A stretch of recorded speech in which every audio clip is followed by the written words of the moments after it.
आज मस्त असे कुरकुरे मोमोज करतोय. तर त्याच्यासाठी बघा मी कोबी, गाजर आणि कांदा बारीक कट करून घेतलाय. आता हे व्यवस्थित मिक्स करायचं आहे.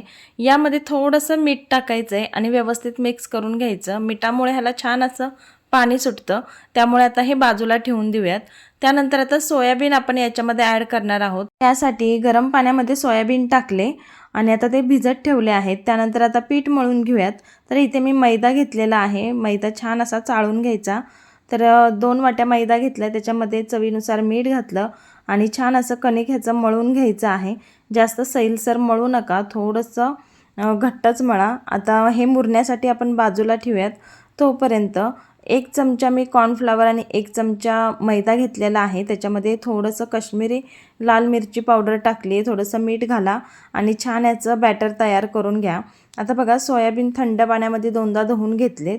आता छान हे घट्ट असे पिळून घ्यायचे आहेत आणि थोडेसे कुस्करून घ्यायचे आणि त्यानंतर थोडेसे मिक्सरला फिरवून घ्यायचे, म्हणजे छान बारीक होतात. तर बघा छान असे सोयाबीन बारीक झालेले आहेत.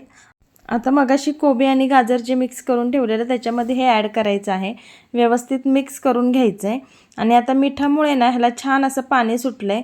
आता ह्या मिश्रणातलं पाणी आपण काढून टाकायचं आहे. तर बघा अगदी घट्ट असं पिळून घ्या, म्हणजे सगळं पाणी निघून जातं आणि नंतर असं सुटसुटीत व्यवस्थित करून घ्यायचं आहे.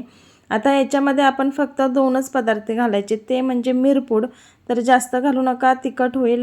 परंतु मिऱ्याचा थोडा तरी तिखटपणा लागतोच, तर तो तिखटपणा लागू नये यासाठी मी 2 चमचे इथे साखर घेतलेली आहे.